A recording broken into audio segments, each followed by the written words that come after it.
trade efficiency with NACFE's Mike Roth and friends.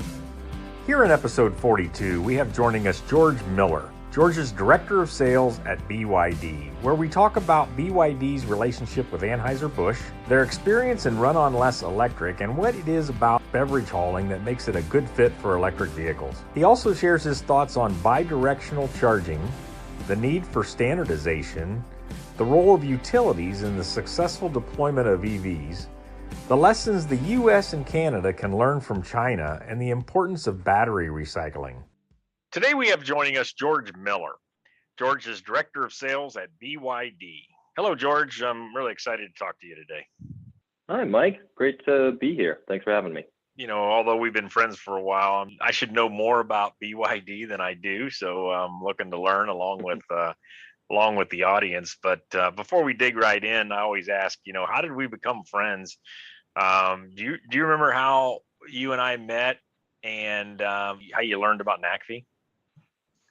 Yeah, so my first time learning about NACFE was actually at the ACT Expo. I think it was back in 2018. You guys had a big room. It was fully packed and all sorts of details on some of your data, I think from probably the previous run. And so I was learning at that point a lot about electric trucks and about trucking efficiencies in general. So that got me a bit more tuned into NACFE. I think I met you at a cocktail hour or something. Yeah, workshops and happy hours. That makes good sense. Yeah, that's kind of the way I recall it. Let's just jump right into the BYD piece. I mean, many of us in electric vehicles, we know of BYD, but I got to be frank, and I think a lot of people, we kind of know BYD as that China bus builder who's expanding into trucks. So tell us a little bit more. Tell us a little bit about the history, operations and products, both in Asia and here in the United States. George, just bring us up to speed. Sure. Yeah. So BYD was started back in 1995 as a battery company, initially doing cell phone batteries. We did some with computers. The first Motorola flip phone had a BYD battery in it. And from there, we moved on to other electronics, into cars and forklifts and buses, then into trucks, and then we got into SkyRail. Back in 2008, we received some Berkshire Hathaway investment, and that was a significant boost to our overall global profile and accelerated a lot of our global growth. That vote of confidence has definitely helped to encourage a lot more U.S. investment into the company. So now we've got a huge amount of U.S. investment into BYD as a company. We've been operating in the U.S. here for probably 8 years, since 2013. And we started bringing trucks in here, really working on them in 2015. First trucks were deployed in 2016. And we've been growing ever since. Definitely had our biggest year yet last year, and looks like a bigger one coming next year. Overall, it's a global company. We've got probably 44 manufacturing facilities across the globe, and really all the major continents. And then U.S., we've got 800 employees, or a little over. Our main facility is in Lancaster. That's where we do manufacturing and assembly. We've got our primary spare parts facility there, and that's a 100,000 square foot spare parts facility. That's kind of mothership for the U.S. contingent. And then we've got service centers. At this point, 6 of them across the country that serve as service points for our trucks, as well as spare parts stocking in their own right for local deployments. And then we've got technicians and engineers that are all in those service centers as well. And then lastly, we've got probably dozen and a half mobile technicians that are all deployed closer to the customer site so that we can make certain we're maintaining really prompt response times with our customers. Do the trucks come in as kits or full vehicles? Yeah, it's a good question. So it depends on the vehicle, but they are coming over with the primary manufacturing happening overseas. They come in, on the ships, and they are able to most of them are able to roll at that point. But we're putting batteries, we're putting mirrors, we're putting lights, we're putting telematics, any of the customizations, and a lot of the different kind of upfitting. Any of the bodies that we're putting onto them are generally done here in the U.S. We work with a number of different bodybuilders for the boxes and for refuse bodies, and that would all happen here in the U.S. or does happen in the U.S. Yeah, and then I'm sure as we've seen other, offshore manufacturers start to get in and learn the U.S. marketplace. I mean, there's the legal requirements first, right? I mean, headlights and mirrors and pieces that sometimes need to be modified or switched out for U.S. Mm-hmm. laws. But then there become that second sort of bunch of local requirements. I mean, things like in Class 8, we really don't have too many cab overs. I think your Class 8 product is a cab over. So kind of walk us through some of the U.S. specific needs that you've uncovered here in the early days of providing U.S. trucks to fleets in the U.S. Yeah, I mean, we definitely don't want to recreate the wheel on too many things. So we're using standard brake suppliers and light suppliers to simplify all of the FMVSS requirements. Here in the U.S., we have found that there's definitely a higher expectation in terms of acceleration, in terms of range capabilities. The driver comforts are also just a higher standard than we see at other parts around the world. And overall, the seating requirements, you want to have more options for seating. You've got plenty of small drivers, but also some larger drivers that we need to accommodate. And so those are all things that we make certain to accommodate into our trucks, it's been helpful getting through our first and second generations. We're now on to generation number 3, and that's across all of our vehicles and has allowed us to really hit all of those high points. And circling back to the end of your earlier question, the game path forward is certainly to bring more and more of our manufacturing here to the U.S. At this point, as I mentioned, we're at over 200 trucks, but we're seeing that scale pretty quickly. And as it does scale, the more manufacturing we can bring here to the U.S., the more that we can save on all sorts of different costs, whether it's logistics of shipping them or taxes on bringing them in. The more local sourcing and production we can do, the better. So we certainly see that as a future growth path for us. Tell us about yourself, George. I mean, how'd you get into this? What's been your career and education path to today? I've certainly been focused on environmentalist work since I was in college. I think my dad and parents really drove me into that focus from an early age. My first job out of college was a nuclear energy consulting firm in Beijing, and then I moved on to the Kauffman Foundation, which was a really interesting role, working for the CEO there, a guy named Carl Schramm, who was really pushing the power of innovation and entrepreneurship, and showing how you can bring these new technologies to market and really make an impact on the market. And then I went to business school, and I managed the MIT Clean Energy Prize there and was really pushing for the clean technology type startups to grow and get funding and get attention from venture funds and some strategic investors in the energy space.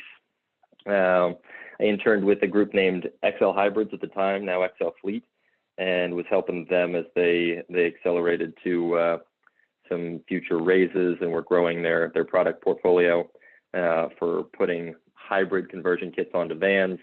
And then my first real job out of business school was a group named Blue Wave Solar, and they were advancing solar to different low-income housing groups and local communities in Massachusetts. And that just highlighted how much batteries are critical to the solar market. And so I was looking into what was my next step, wanted to move out to California, and found BYD is really the leader in electrified everything, and making our own batteries and making trucks and forklifts and buses. It seemed like an interesting place to work, and it was just LinkedIn. I clicked my way through and got to speaking with the right players there, and found myself onto the truck team, leading everything for the national fleets, and it's been a real growth opportunity there.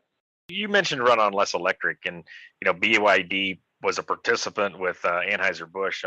Tell us about the relationship with Anheuser-Busch as sort of an example of how BYD does, early deployments with customers. I mean, how'd that project come about, and maybe share a little bit about the Run on Less experience with the folks.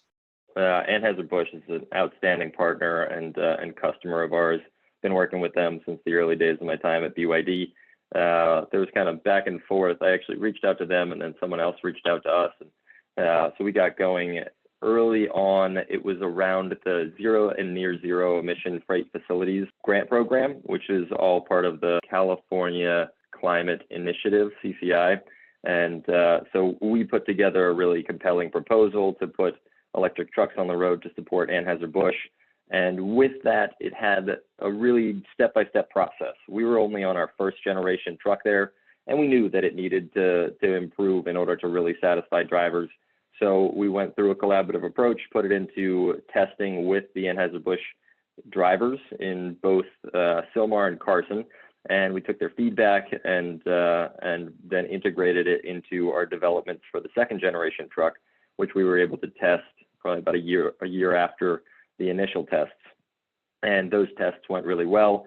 And actually at ACT 2019, Anheuser-Busch hopped up onto a panel and was talking about it and how well we had done and their enthusiasm for the trucks. And then later that year got all of them into service. So that's been great. For the Run on Less electric, you all came to us after a little bit of time of the trucks actively running, and so we had a good year of experience with the trucks by the time the run had started, and that really allowed us to have a reliable set of data and some experienced driver feedback on the vehicles that played well into the Run on Less program. With Anheuser-Busch, we've got a great relationship, foresee much more collaboration going forward, and they've got a great duty cycle for electric, and could be a great pioneer for moving this widely across the country instead of just in the hotbeds of incentives. Yeah, I got to say that when we started our electric truck work, beverage didn't jump out at us here at NACFE as an early adopter, and I think we had our blinders on about heavyweight. We just had the heavyweight applications where one, it's going to consume a lot of the energy, and two, these electric trucks tend to be heavier than the diesel ones, so we didn't want to lose payload. And so I don't know, just beverage didn't come to mind, but boy, I think we were really wrong. I mean, we're seeing with Anheuser-Busch, we've also done a lot of work with PepsiCo, and this I come to believe these beverage will definitely be an early adopter of electric trucks. So maybe let's talk about what exactly is it about that duty cycle and how they operate that make it ripe for electric. Yeah, it's really localized is the key there. So they're dropping off to a lot of different distributors and a lot of different stores.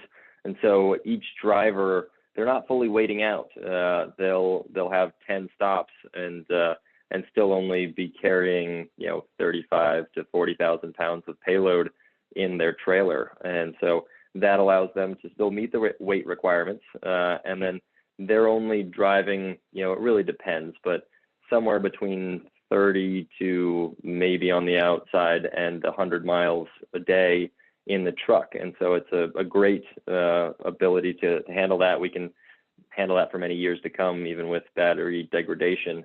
And then that's just more efficient for electric vehicles. Electric motors are most efficient at low speeds, and that's exactly where any sort of combustion engine is worst. So they're putting out huge amounts of particulate matter and wasting lots of fuel as they idle, whereas an electric vehicle just puts out nothing and is really great on the regenerative braking as you're stopping and starting at each of these locations.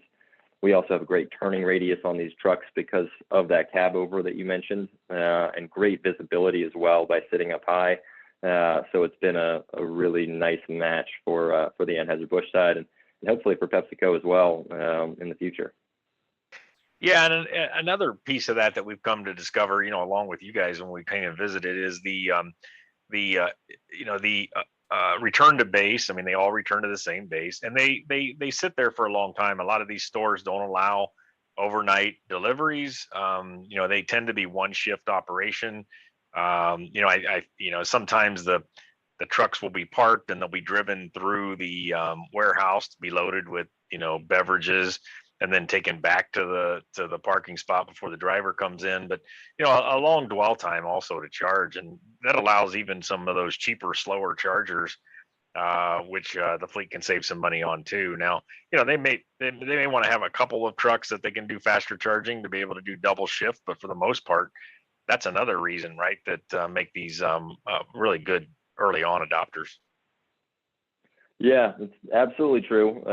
I would say the only counterpoint I'd make to that is the real value that I see, which is still embryonic, but worth noting here, is bi-directional charging. So I see any of these distribution fleets that are coming back to base by early afternoon with any reserve state of charge, or even the ability to charge quickly before that demand peak that happens generally in like the 4 to 7 period.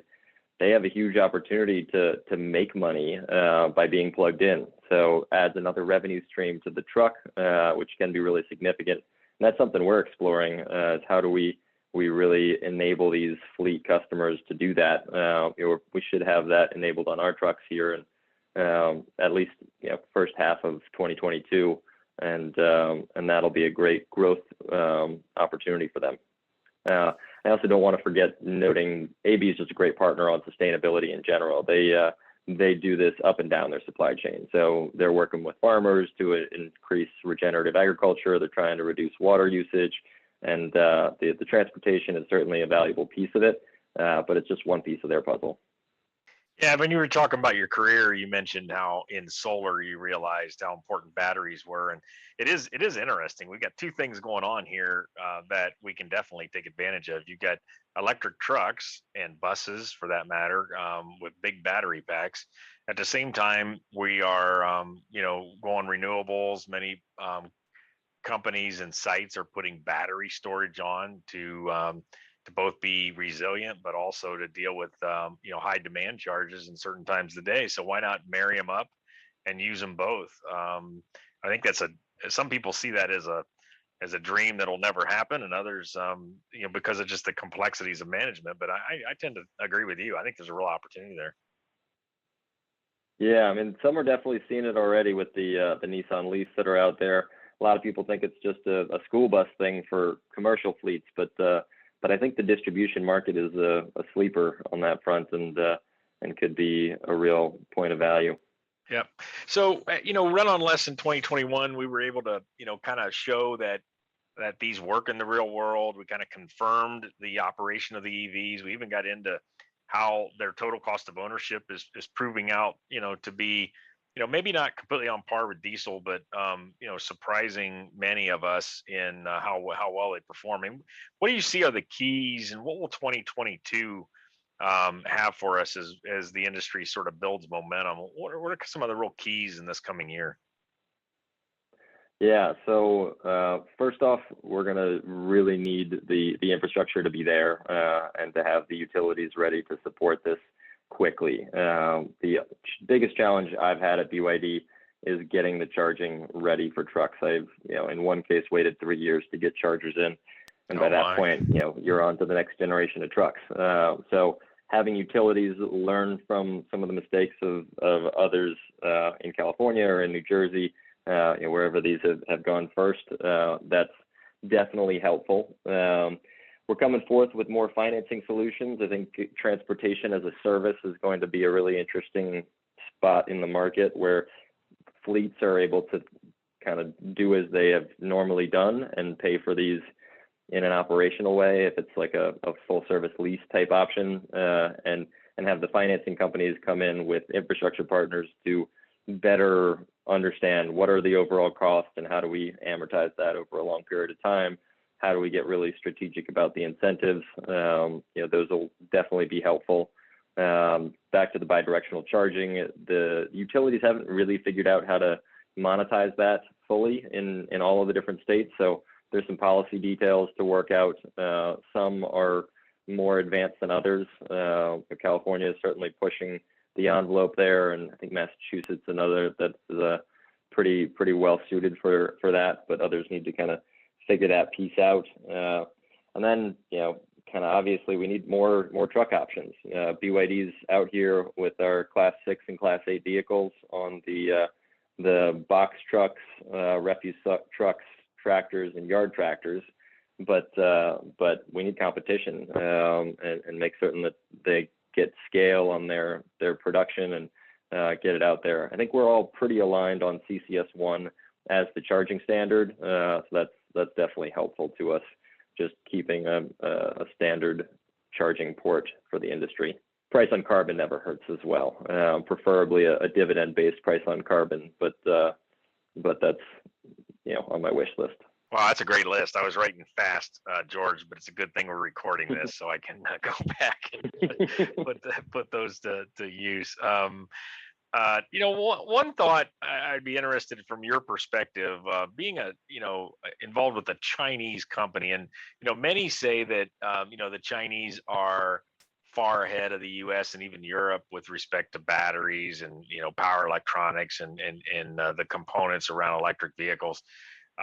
Well, first of all, do you agree with that? Secondly, sort of what do you think learnings are there that we in the U.S. and Canada in particular can learn from right now? Yeah, I mean, I think the key thing there is the sort of ability to focus resources onto the decarbonization of transportation, and ability to standardize on specifications and on processes.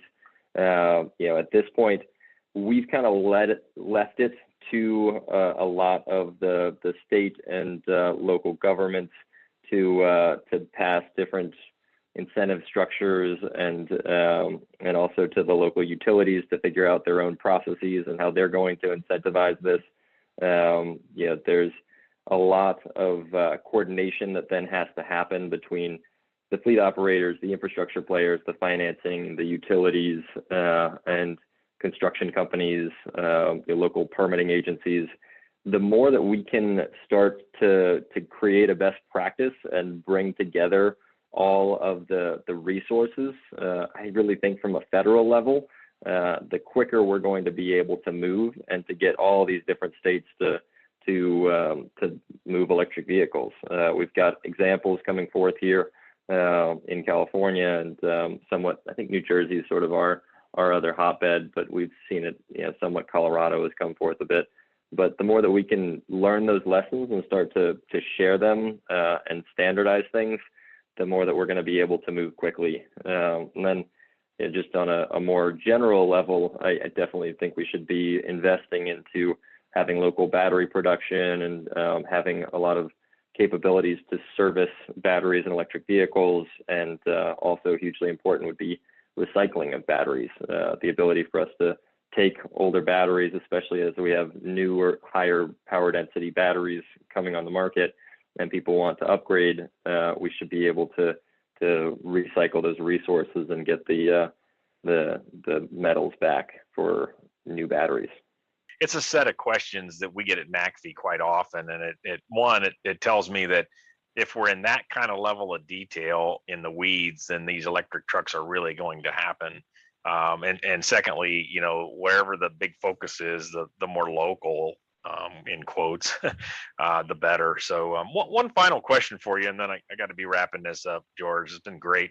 Is around, many of these depots and these warehouses, they have forklifts, terminal tractors, and tractors coming and going. So, for a facility that oftentimes doesn't have a lot of electric demand, we're now asking a lot. But in your experience, and the fact that BYD produces all three of those vehicles, is a kind of a good process to start with forklifts, learn something there, move to an electric terminal tractor, and then ultimately to the over-the-road heavy tractors. Is that a logical progression for fleets?